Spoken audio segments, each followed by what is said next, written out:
Bonjour à tous, nous sommes le mercredi 11 mars 2026, il est 10h56, vidéo pour le mercredi 18 mars 2026. Aujourd'hui c'est la 58e archive de MotoGP, on s'approche petit à petit de la 60e, et oui déjà bientôt la 60e, ça sera la semaine prochaine, on va en parler à la fin de la vidéo. Donc 58e archive de MotoGP avec le 621e Grand Prix Auto Championnat depuis 1949 et le Grand Prix Moto de Valence de l'année 2001.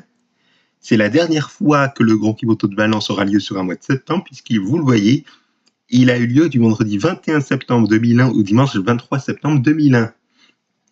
Et oui, sur un mois de septembre, puisque dès 2002, ça sera le dernier Grand Prix Auto Championnat depuis jusqu'à 2026, sauf qu'il y aura 2 années où il n'y aura pas de Grand Prix de Valence comme finale, si j'en dire, et on aura une sur un Grand Prix exceptionnel et sur une autre année où le Grand Prix a été annulé à cause des intempéries. Vous l'avez compris que c'était en 2024.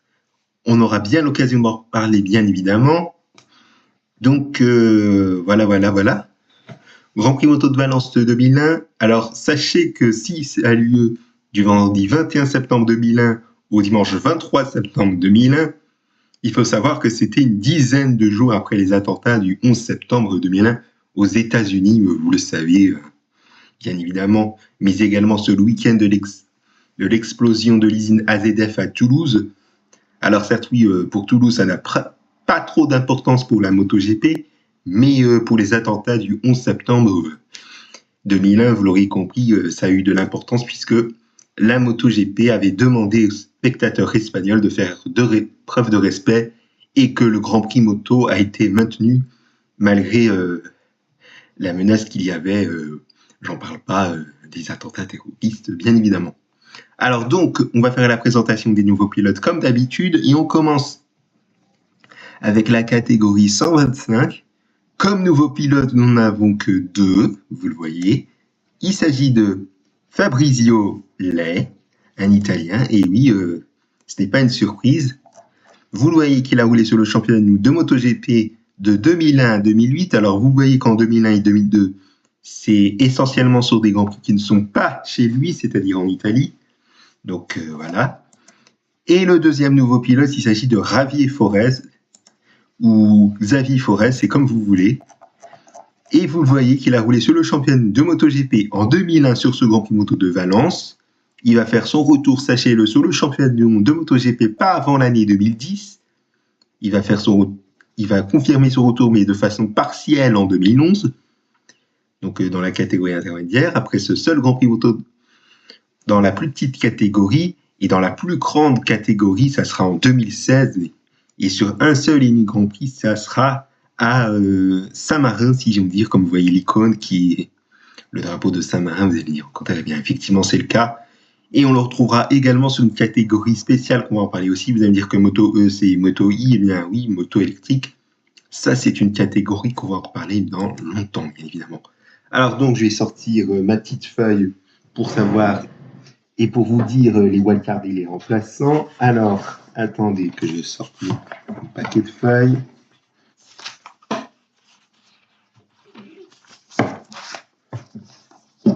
Alors, je vais mettre ça droit, voilà. Alors donc, au niveau des wildcards et des remplaçants, nous avons comme wildcard Hector Faubel, Javier Forés, Fabrizio Lei, Mika Kallio, et c'est tout. Nous n'en avons que 4, si je compte bien. Et au niveau des remplaçants, nous n'avons que 3. Nous avons Adrian Arugo qui remplace Philippe Hafneguer, Jacha Bush qui remplace Jarno Müller et William De Angelis qui remplace Marco Petrini. Donc voilà pour cette information qu'il faut noter au niveau des wildcards et des remplaçants. Comme vous pouvez le constater, je n'ai rien oublié, donc on va passer au résultat de la première séance d'essai libre et la position de Dani Pedrosa, bien évidemment. Pour cette première séance d'essai libre, il est 6e à 653 millièmes du meilleur temps.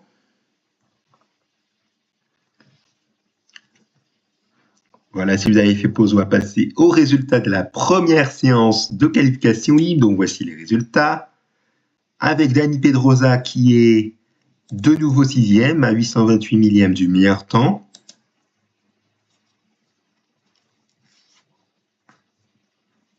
On passe maintenant à la deuxième séance d'essai libre avec Dani Pedrosa 9e à 1 seconde 96 millièmes du meilleur temps. Et notez qu'il y a un autre chrono à égalité avec Dani Pedrosa qui est Yaroslav Hul, donc vous l'avez peut-être remarqué.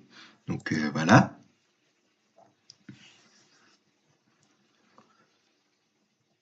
Voilà, on va passer à la deuxième séance de qualification libre. Donc voici les résultats avec Dani Pedrosa qui est 8e à 559 millièmes du meilleur temps.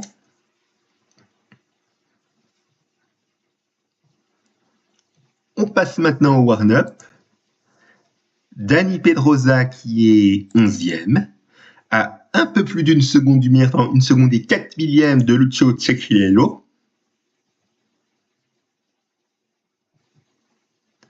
Et on passe à la course avec 26 pilotes qui ont franchi le drapeau à damier. Et au niveau des abandons, nous n'avons que 2, 4. Alors 2, 4, 6, 8. Il y a 8 abandons.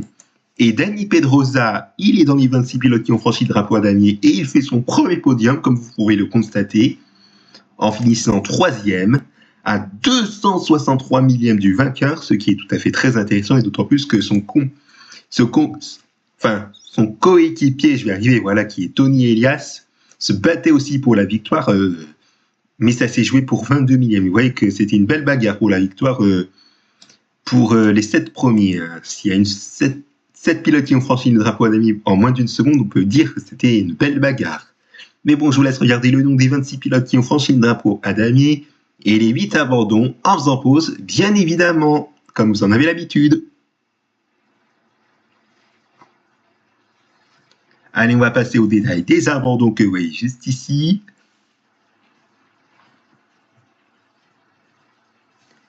Et on va passer à la catégorie 250.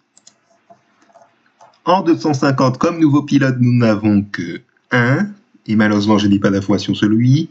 Il s'agit de Isaac Martin. Alors, certes, vous allez voir que dans quelques années, dans les archives de MotoGP, on va avoir un autre pilote qui est un petit peu une figure du MotoGP, si je veux dire, qui est Jorge Martin.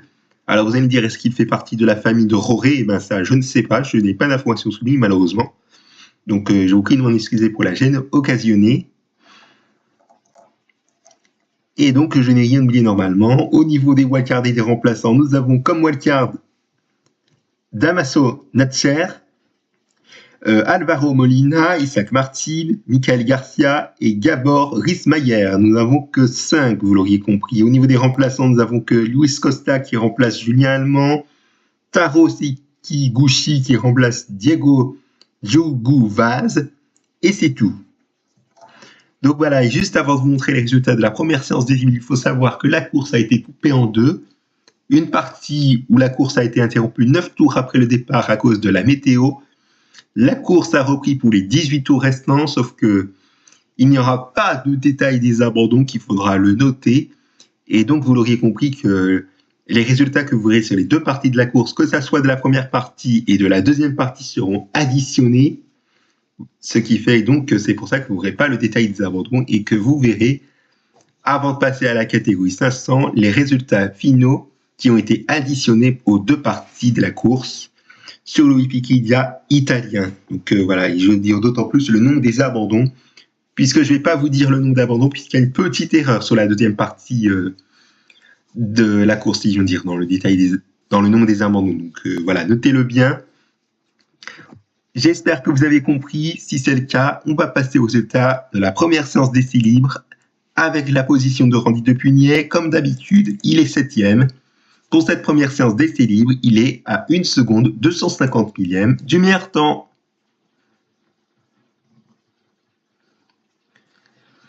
Voilà, on va passer à la première séance de qualification libre. Randy Depugnet qui est 9e. À 851 millièmes du meilleur temps, tandis que nous n'avons pas dans le classement Michael Garcia et Klaus Noll.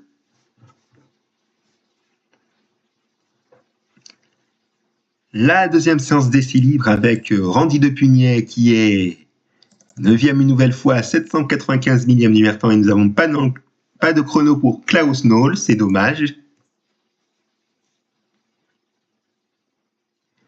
On passe maintenant à la deuxième séance de qualification ligne. Donc voici les résultats avec malheureusement pas dans le classement Damaso Natcher et Isaac Martin qu'on ne verra pas pour la course alors qu'ils étaient bien dans le classement pourtant sur la première séance de qualification, ce qui est assez curieux.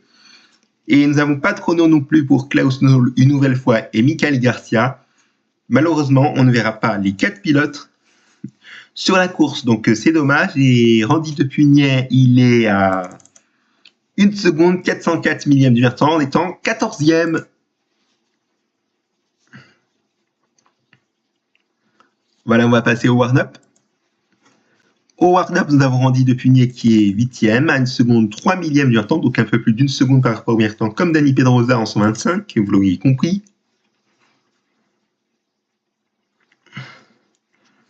Et on passe au résultat de la course, comme je vous l'ai dit que c'est coupé en deux, une partie 9 tours et une autre partie 18 tours.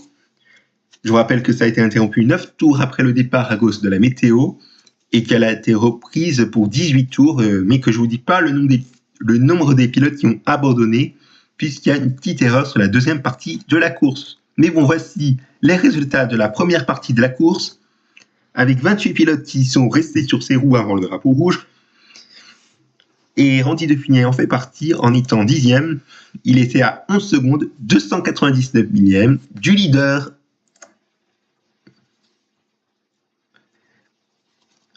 Voilà, on va passer au résultat de la deuxième partie de la course.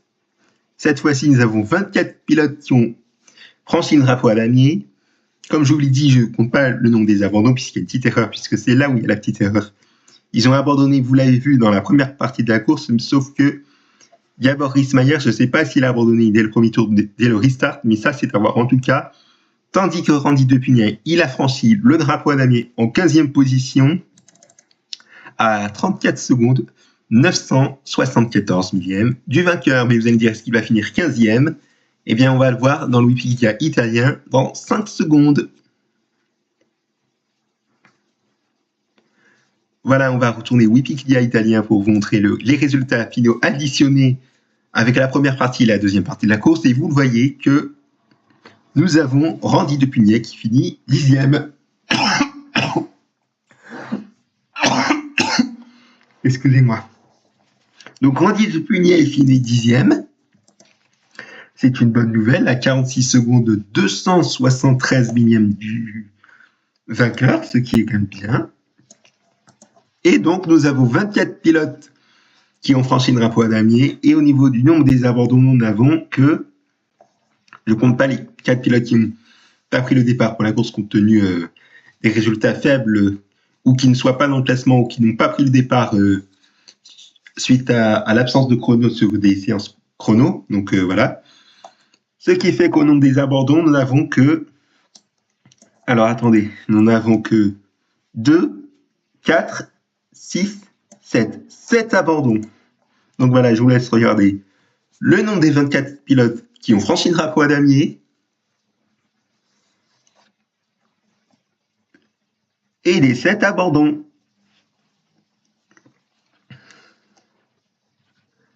Voilà, on va passer à la catégorie 500 pour terminer.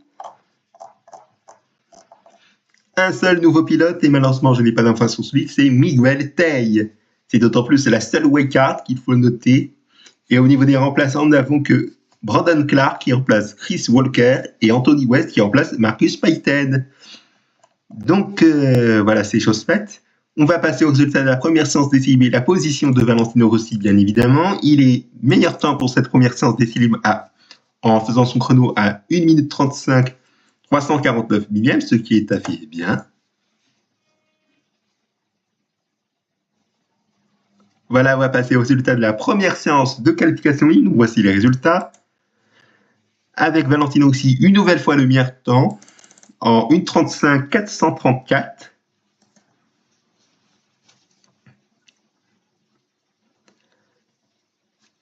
La deuxième séance d'essai libre, avec Valentino Rossi qui est meilleur temps encore une fois, en 1 minute 35, 186 millièmes du meilleur temps, vous l'aurez compris. Donc voilà, pas de meilleur temps, c'est ce que j'ai voulu dire, mais non.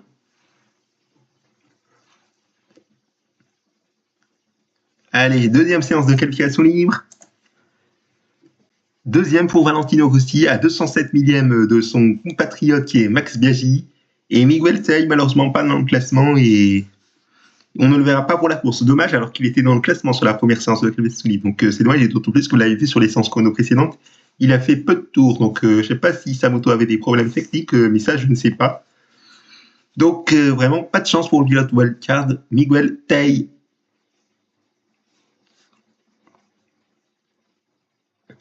Allez, on va passer au warm-up.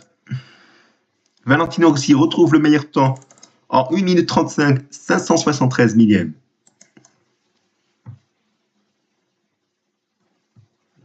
Allez, place à la course. Pour terminer, nous avons 17 pilotes qui ont franchi le drapeau à damier et 5 à Bordon. Et Valentino Rossi, malheureusement, c'était une course un peu désastreuse.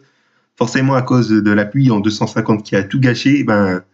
Ça, je ne sais pas. Il a fini la course 11e, vous le voyez, à 40 secondes, 512 millièmes du vainqueur, que vous l'avez vu à la miniature de la vidéo.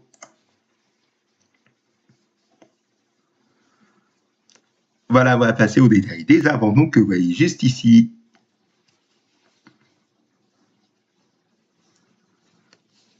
Et c'est donc la fin de cette archive de MotoGP. Merci à vous de l'avoir suivi. Et on se donne rendez-vous la semaine prochaine avec le Grand Prix Moto du Japon 2001-2, qui est plus, qu'on l'appelle comme je l'ai fait l'année dernière, le Grand Prix Moto du Pacifique 2001.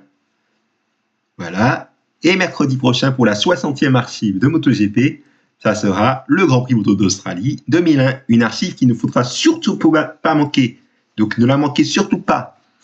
Et vous l'auriez compris, évidemment, pour la semaine d'après, on aura terminé le championnat de l'année 2001. Merci pour votre attention, merci pour votre fidélité, et je vous dis à la semaine prochaine.